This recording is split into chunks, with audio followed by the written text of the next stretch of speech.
લોકસભામાં નેતા વિપક્ષ રાહુલ ગાંધીને ભાજપ નેતાઓ તરફથી મળતી ધમકી મુદ્દે પાટણમાં કોંગ્રેસે વિરોધ નોંધાવ્યો।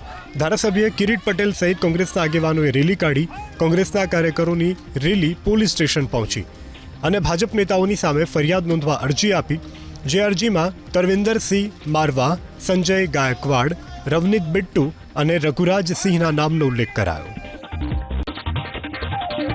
સુરતનો અઠવા વિસ્તાર, જ્યાં જુગારના અડ્ડા પર જનતાએ રેડ કરી। ગોપીપુરા કાગડવાલ એપાર્ટમેન્ટમાં ટેરેસ પર આસિફ બાપતી નામનો શખ્સ દારૂ જુગારનો અડ્ડો ચલાવતો હતો। સ્થાનિકોએ વિરોધ કરી આ અડ્ડો બંધ કરવા કહ્યું તો આસિફ બાપતી અને તેના સાગરીતોએ સ્થાનિકોને માર માર્યો। તેમણે વિરોધ કરતી મહિલાઓને પણ માર માર્યો। વાહનોમાં તોડફોડ કરી। ત્યારબાદ સ્થાનિકોએ અઠવા લાયન્સ પોલીસને જાણ કરી। પોલીસે આ મુદ્દે ગુનો નોંધી વધુ તપાસ હાથ ધરી છે।